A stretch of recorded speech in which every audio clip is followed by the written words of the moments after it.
name is David Everly, and I'm the Church and Community Relations Manager here at Lutheran Family and Children's Services of Missouri. Thank you for joining me today to learn more about a very difficult topic, youth and teen suicide.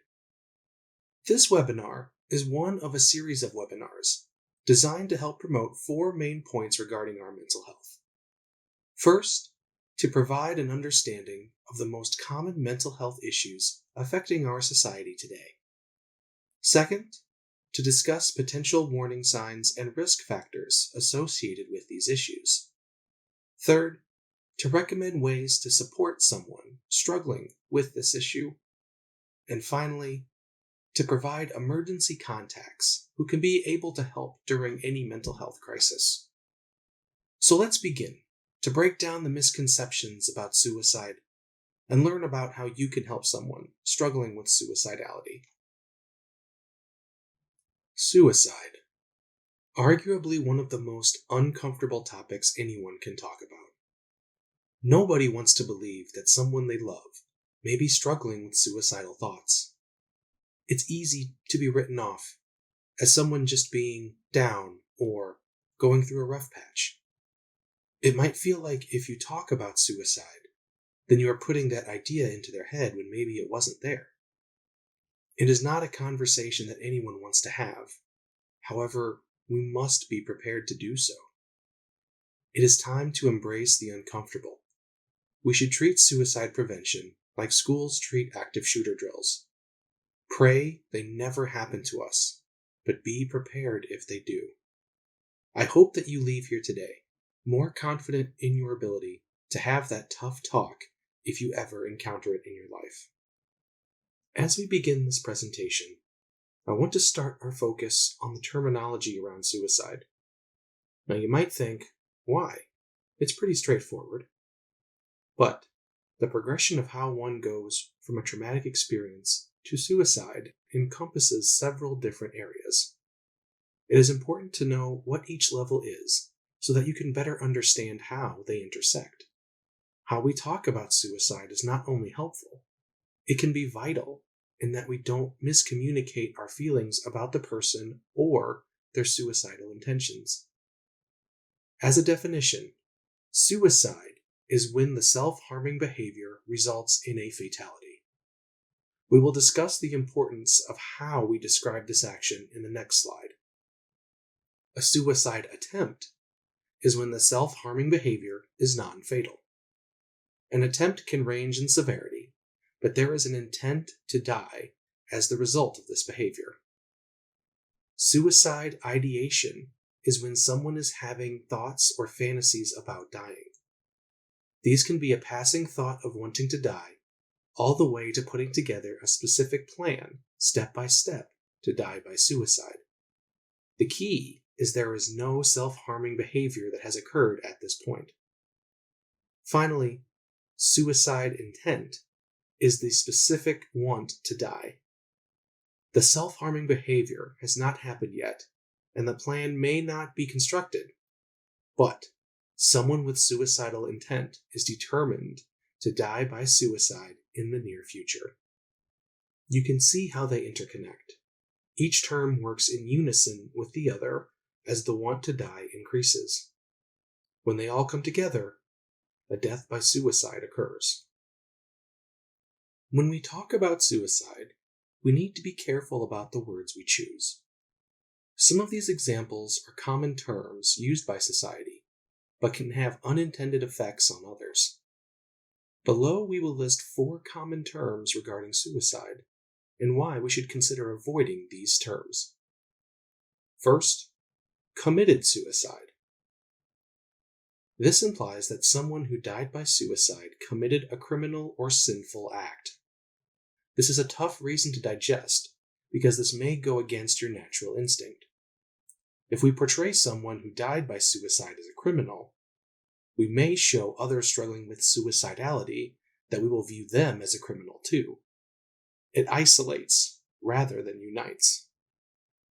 Next, successful suicide. This portrays the act of killing oneself as an accomplishment. We want to avoid any celebratory language around the act of suicide. Next, failed suicide attempt. Similar to our previous example, we do not want to make someone who attempted suicide feel like they are a failure. The success, quote unquote, is not to die by suicide, but to try to prevent these suicidal actions before they occur. Finally, completed suicide. This is also associated with success and accomplishment. Now, after this, you might feel a little bit more nervous or apprehensive about talking about suicide than before. Believe me, that is not my intention. The point of this is to promote mindfulness when talking about the subject. We want to be direct, we want to express our love, and try to use language that shows that you care and have concern for what the person is struggling with. You will not immediately trigger someone if you slip up and use any of these phrases. But the intentionality about how you express your feelings is what I want to focus on. Let's shift here and begin to take a look at some of the statistics around suicide currently. So just how big of an issue is youth and teen suicide today? Have a look at these national figures to see the impact suicide has on our country. Since 2000, suicide rates have been steadily on the rise. On average, girls are more likely to attempt suicide, while boys are more likely to die by suicide. Also, since 2000, suicide rates among girls have increased by 50%. Most importantly, suicide is the second leading cause of death in the United States between ages 10 and 34. In Missouri, the stats are in sync with the national averages. There is a continual increase in suicide from 2000 until 2016. 5 times as many people die by suicide than are killed in drunk driving accidents here in Missouri. The younger the age range, the more likely suicide is the cause of death. And if you break those age ranges down further, you find that 1 out of every 8 middle school students has seriously considered suicide. For high school students, that figure jumps to 1 in 6. In college, the figure finally plateaus at 1 out of every 5. Would you think that your middle school student has thought about suicide? If you have a class of 24 kids, on average, 3 of those students have already considered suicide. Here are a few final national trends just to wrap up this information. Over 40% of all suicides were due to relationship problems. Firearms were the cause of 51% of all suicides in 2016. These statistics show just how common suicide is among our youth and teens in America today. In recent years, these stats have moved many organizations into action. The state of Georgia put together an interview series of kids and parents who were affected by suicide or performed a suicide attempt. I want you to watch this short video to hear their stories. Pay attention to the issues that cause these children to consider suicide as the only way out. I've struggled with depression since I can remember, honestly. There's always been some feeling of hopelessness or worthlessness. I've had experience with depression and anxiety myself because the past year my stepdad went to jail, and I basically thought it was my fault for a while because I was around him when everything went down. When I was little, I used to get molested. It was a never-ending, dark hole. I just felt like I was just falling and falling and falling and just couldn't get up, and no one would understand. Around the age of 13 or 14, when both my grandparents died in the same week, a lot of pressure was put on me to, help people out throughout it and not be sad. When adults say that you choose how you feel, You choose if you're happy. You choose if you're anxious. You choose if you're depressed. I can't choose how I feel. But when you're told that your feelings don't matter as much as an adult, or that your opinions aren't as important, it kind of feels like you don't matter. Kids that are having suicidal thoughts, they might just start off small, but then if he or she tells somebody and then they don't care, then it can grow really big into something that wasn't supposed to be. No one just wakes up one morning living happy, become stressed in one day, and decide to kill themselves. It's something that it happens over a long period of time, and it just progressively gets worse. I was sitting in class, and this one kid walked up and called me something. I don't know, but at that point, the whole world just basically caved in, and I just had a mental breakdown. The stress finally overwhelmed me. It's like a little bucket, and each time something happens, another drop falls in there until the point where it gets full. And then it's just one little thing that causes them to think that they should just end it. My scariest time in my life, I think, was when my stepdad went to jail, and I was talking to Mom, and I told her I didn't want to live anymore, and about, honestly, committed suicide right then and there. I have a couple friends that have thought about killing themselves or have attempted it. Some of my friends, they've tried numerous times. And I actually tried 4 times trying to leave the earth. My freshman year, I tried to overdose on pills. I have attempted suicide once by, I think I took a whole bottle of ibuprofen. In my 8th grade year, I tried to kill myself. I was cutting. I tried to overdose on 20 pills. Last year, I had a suicide attempt. I thought about it for a while, and no one ever asked. I felt like there was no other option because no one was there for me. Nobody cared. Nothing mattered. And I thought it would be better just to end it. I was really lonely. It just kind of felt like nobody cared. And that led to suicidal thoughts. My brother told my mom that he wasn't going to help her buy the house. So I felt like if I was gone, he would help her buy the house and my mom would get what she wanted. I was thinking a lot of this pressure would be taken off of me, and I wouldn't feel any of this pain anymore. And then I was not thinking right. I was just tired of being hurt by the ones that are supposed to love me.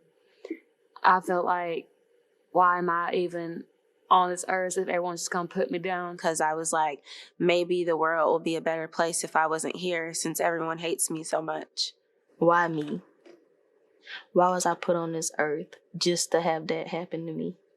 And for me to feel like I'm damaged for the rest of my life. So now we have seen the statistics. We've heard the stories. What do we do? We want to start to develop a strategy for how we handle someone is having suicidal thoughts, and then practice. To start, let's look at the initial approach. You think someone you know might be suicidal. Here's a game plan that you can use to help you navigate on how to approach them about the topic. First, prepare ahead of time.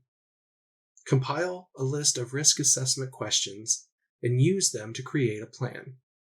We'll talk about this a little bit further later on. Second, talk privately and in person.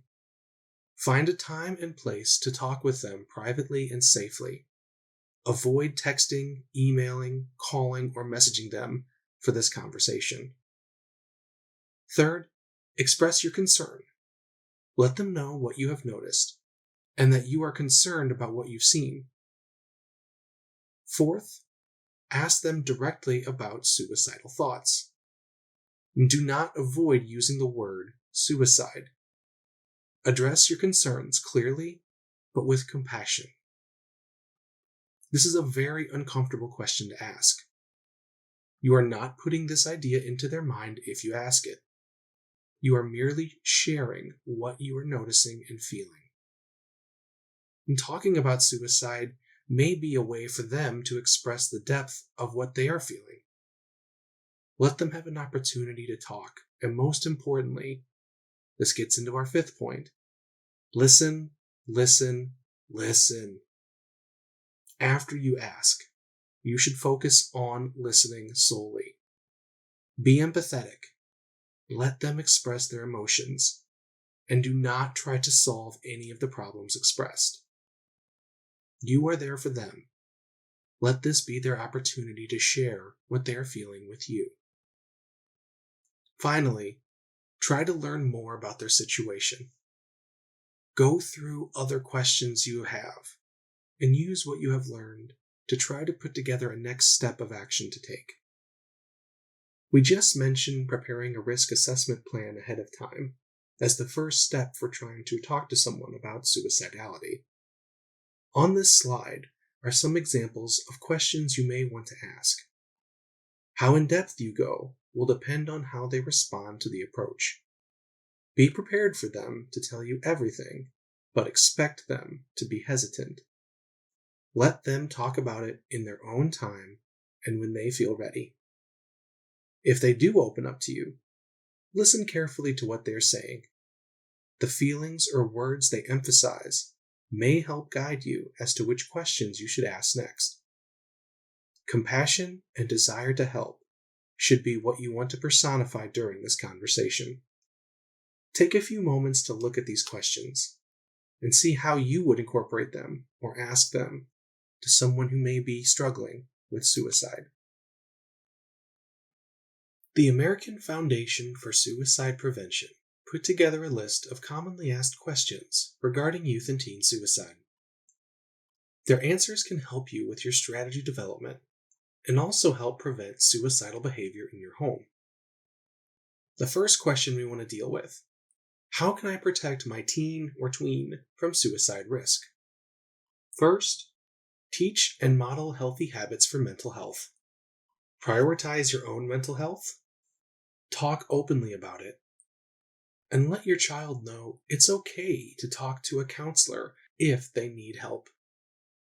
Second, let your child see you struggle through challenges and learn from mistakes. Life is messy and challenging for everyone at different times. Seeing struggles and successes can teach your child problem solving, resilience, compassion, and dedicated work ethic. Third, family histories of suicide, depression, anxiety, or addiction may require closer monitoring of your child. Families who have experienced suicide previously have a higher probability of another suicide occurring. Depression, anxiety, and addiction are all strong indicators of suicidality and should be treated by a licensed professional counselor. How can I tell if my child's behavior is like a normal teenager or if there might be something wrong? Sometimes it feels like your child becomes another person completely when they enter puberty. There is a normal level of mood swings, irritability, and distancing from you. If your child expresses feelings of hopelessness, worthlessness, and withdrawal from friends and activities they normally enjoy, then you might want to be concerned. These are not normal manifestations of teenage angst. Trust your instincts. You know their usual patterns, common reactions to difficulties, and what their good and bad days look like. If their behavior goes beyond these usual patterns, it is worth a try to talk to them about it and see. Everyone has a pattern for their actions. Teens are no different. If you notice your teen is having erratic patterns of sleep, eating, or energy levels for more than a week or two, it would be wise to inquire to them about why this might be. Inconsistency in these three areas are common signs for multiple mental health issues. Should I use the same approach for different age groups? The approach should be similar for kids and teens, but how you talk with them will reflect their personality. Use language that makes sense to your child on their level of sophistication, self-awareness, development, and what you know about how they view life. For younger kids, focus on any physical symptoms or changes in their feelings. Stomach aches or headaches can be a sign of anxiety or worry. Talk with your child if you notice they are getting upset, expressing anger, or feeling sad more frequently. For older children, or kids who demonstrate awareness of feelings and thought at a younger age, ask about their perceptions of your worries. Do they notice the concerns that you have expressed to them? Listen to their answers and use it to explore their state of mind. Make sure you address any pattern changes with them that you may have seen. They may lead to situations you did not know were even going on in their life. What if I try to talk about suicide or observed behaviors that are concerning, and they don't want to talk? If your loved one is not ready to talk, leave the invitation open for later. Let them know that you love them and want to support them however you can. Do not try to force the issue or pressure them into talking about their feelings if they aren't ready. You could push them away and lose future opportunities for them to confide in you. By being available and wanting to learn more, you are working on being prepared. Continue to develop a strategy and be ready to talk to them if they do approach you. Once you are prepared, remove any expectations you may have for possible conversations. You might not be the person that they want to talk to or confide in, but the fact that you're there shows that you care. If they do open up that door and decide you're the person they want to talk about it with, odds are it will be when you least expect it. By removing the expectations you have, you can alleviate the anxiety of waiting for them and help prevent any personal resentments about the situation from occurring. If your teen does open up to you, avoid being the fixer for the situation. Try not to use "you should" or "why didn't you" statements. Find ways to connect with their feelings and express your love for them. Be supportive and help guide them to resources if they want to. The following video gives a synopsis of the strategy that we just covered. It will also transition into what we can do when someone does talk to us about suicidal thoughts and how we can help. Have you ever had someone just want to end it all? Permanently? It's never easy to think about or hear. Yes, life can get so complicated and overwhelming, it's hard to even imagine that things would ever get better again. But most people bounce back. Unfortunately, some don't. Suicide is a tragedy that affects everyone, and it's one of the leading causes of death for people 24 and younger. Here's what to do if you suspect a friend might be having thoughts of suicide. Tip 1. Learn to recognize dangerous signs. Has your friend talked about feeling hopeless or anxious? Have you noticed a change in your friend's behavior, acting withdrawn, sleeping less, sleeping a lot more? Maybe they're abusing alcohol or drugs, giving away their belongings. Maybe your friend has even talked about hurting themselves, or worse, wanting to die. Tip 2. Initiate dialogue in a non-judgmental way. Sit your friend down in a comfortable or familiar environment where the two of you can talk privately and freely. Start by telling your friend how much you care about them, but some of their behaviors have concerned you. If you determine that your friend is in danger and that they need help immediately, please call 911. Household items like pills or razor blades, they quickly become lethal weapons in the hands of a suicidal person. Tip 3. React with feeling. If your friend does confide in you thoughts of suicide, be compassionate and make it known that you're there to listen. Don't aim to change their mind, start an argument, or give advice. Many people who attempt suicide don't actually want to die. They just want their suffering to end, and suicide seems like the only avenue. Engage in conversation with your friend and find out what's hurting them. Tip 4. Shift the focus from sources of pain to resources for treatment. In addition to external challenges, your friend might also be fighting internal demons that require professional care. Depression, anxiety, and other mood disorders are often present in the suicidal. Many of these illnesses can be diagnosed and treated. Encourage your friend to seek help and offer to work with them to locate a mental health professional or clinic. We strongly recommend looping their family members into this process. Tip 5. Lastly, stay connected, even after your friend has sought help and seems to be on the path to healing. Encourage other friends, roommates, and family members to check in on your friend during this vulnerable time. This is an especially important step, since many suicides occur in a period of apparent improvement. Listen, this video is a starting point. Please do your own independent research to identify more resources. But here are a few we recommend.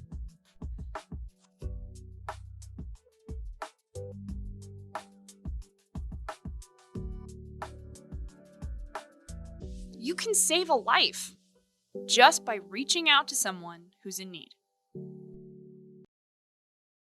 So what do we do if a loved one discloses to us that they are feeling suicidal? First, if anyone expresses that they are in immediate danger to themselves, call a crisis line as soon as you can. Use the information listed on this slide to get help for anyone with a desire and a plan for suicide. Second, you want to make sure that both of you are in a safe environment, free from any lethal means. You do not want to leave them until they have been given the appropriate resources for help. This would mean look for access to medicine, to firearms, sharp objects. Try to remove them or be out of an environment where those items are present. Third, notify the parents or caretakers if you are not them in the situation. You will need to let the individual know that you are doing this before you do it. You need to develop a network of support for this person so that they can help keep them safe in multiple environments. Fourth, get them in touch with a mental health professional. Besides directly treating the suicidal behavior, a trained mental health professional can help with any underlying issues. Help them research what is available and financially practical. If you need help with this process, go to the website 211helps.org to let the United Way help them find a resource.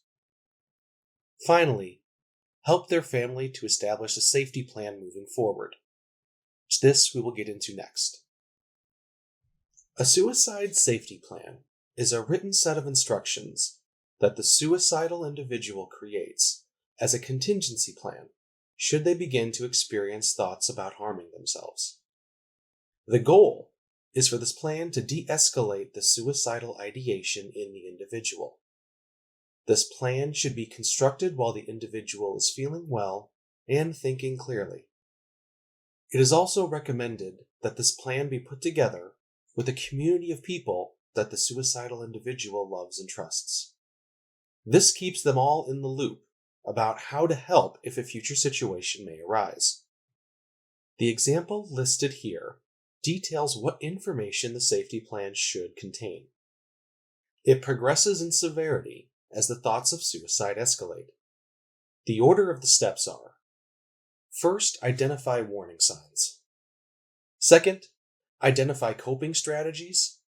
Thoroughly list any thoughts or reasons why those coping strategies may be ignored, and what counter-arguments for choosing the listed coping strategies should be. Third, what can distract you from the persistent suicidal thoughts? Where are safe spaces for you? Who are the trusted relationships you can go to? And what are any potential obstacles to seeking out these people and places? Fourth, contact your inner circle. Make sure that the people listed here are willing to commit to helping however they can in a crisis situation. Have names and contact information of these people written out and handy in case someone helping you needs to contact them. These inner circle members should carry a copy of the safety plan with them as well during the recovery process so that they can help in case of an emergency. 5. List mental health professionals or crisis agencies to contact for emergencies. Always start with contacting the local doctor, counselor, therapist, or social worker that might be treating the individual currently. Have 24-hour hotlines ready as well, as local agencies are able to help in emergency situations. Finally, make sure the environment is as safe as possible. Remove access to firearms, medications, drugs, alcohol, weapons, or any other means to direct harm. As you are constructing this safety plan, you want to make sure that the entire support system is involved in the process. The suicidal individual has the final say of who they believe their support system is. Commonly, this is parents, family, or other close friends, but there are situations where those parents, family members, or friends may be triggers as well. You want to make sure that each step is clearly identified. Take time and make several drafts if you have to in putting this together. The more direct and concise, the more likely it will be followed. Do not make this plan a contract in any way. There are no stipulations if someone does not follow a step. Love and support should be unconditional during this process, and any feelings of failure can lead to a greater sense of depression or suicidality. You will also want to make sure that the support team has a copy of the plan, as we mentioned previously. Now, these members need to accept responsibility for being a part of this plan. Do not commit to something that you are not comfortable with participating in. If you believe that you are not in a place where you can commit to helping this person on the level with which they need, be honest about it. If someone agrees to be a part of this plan and does not follow through with their commitment, this can set up that suicidal individual for failure. Here are a list of crisis hotlines and agencies that specialize in youth and teen suicide. If someone is in immediate danger, call 911 first. CHADS, KUTO, and Provident all provide local resources to help those struggling with suicidal thoughts.